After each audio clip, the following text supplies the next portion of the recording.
A história de Gideão está registrada no livro de Juízes, capítulos 6 a 8, e retrata como Deus escolheu e usou Gideão para libertar Israel dos midianitas.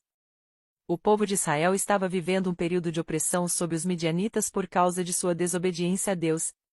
Os midianitas saqueavam as colheitas e oprimiam Israel, levando o povo a clamar ao Senhor por libertação. O chamado de Gideão, no livro de Juízes capítulo 6 versículo 11 ao 24. Gideão era um homem humilde, de uma família insignificante na tribo de Manassés. Ele estava malhando trigo em um lagar que significa um lugar escondido, para proteger o alimento dos midianitas, quando o anjo do Senhor apareceu e o chamou. O anjo disse: "O Senhor é contigo, homem valente." Gideão, surpreso, questionou por que Deus havia permitido tanto sofrimento em Israel. Ele também se sentiu inadequado para a missão. O Senhor garantiu a Gideão que estaria com ele e que ele derrotaria os midianitas como se fossem um só homem. Para confirmar o chamado, Gideão pediu um sinal, e o Senhor o concedeu. O sacrifício oferecido por Gideão foi consumido pelo fogo do anjo do Senhor. A primeira tarefa de Gideão. Estar em Juízes capítulo 6, versículo 25 ao 32. Deus ordenou que Gideão destruísse o altar de Baal, um deus pagão, e cortasse o poste ídolo de Azerá, que pertenciam a seu próprio pai. Ele obedeceu, mas fez isso à noite, por medo das represálias. Pela manhã, os habitantes da cidade queriam matá-lo, mas seu pai, Joás, defendeu-o, dizendo: "Se Baal é Deus, que ele contenda por si mesmo." A seleção do exército, em Juízes capítulo 7, versículo 1 ao 8. Quando os midianitas e seus aliados se reuniram contra Israel, Gideão convocou um exército.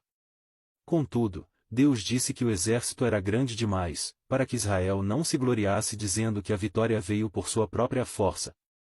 Primeiro teste, e Gideão dispensou os medrosos. Restaram 10.000 homens. Segundo teste, Deus selecionou apenas 300 homens, observando como eles bebiam água. Com esse pequeno grupo, Deus prometeu a vitória. A vitória sobre os midianitas. Deus encorajou Gideão, permitindo que ele ouvisse um sonho profético entre os soldados midianitas, que previa a sua derrota. Gideão dividiu os 300 homens em 3 grupos e armou-os com trombetas, tochas e cântaros. Durante a noite, eles cercaram o acampamento inimigo. Ao som das trombetas e gritos de guerra, pelo Senhor e por Gideão, os midianitas ficaram em pânico e começaram a lutar uns contra os outros. Israel perseguiu os sobreviventes, obtendo uma grande vitória. O pós-guerra e a tentação do poder, em Juízes capítulo 8. Depois da vitória, os israelitas quiseram fazer de Gideão um rei, mas ele recusou, dizendo: "O Senhor reinará sobre vocês." No entanto, Gideão pediu ouro do despojo e fez um éfode, que acabou se tornando um objeto de idolatria em Israel. Gideão teve muitos filhos e viveu em paz por 40 anos, mas após sua morte, Israel voltou a se afastar de Deus. Lições da história de Gideão. Deus usa pessoas comuns. Gideão se considerava o menor de sua casa, mas Deus o escolheu para uma grande obra. Confiança em Deus, não em números. A vitória foi clara demonstração do poder de Deus, não da força humana. Obediência é essencial. Gideão obedeceu mesmo quando teve medo.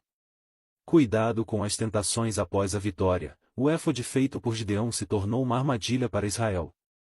A história de Gideão é uma inspiração de fé e dependência de Deus, mostrando que a força e a vitória vêm do Senhor.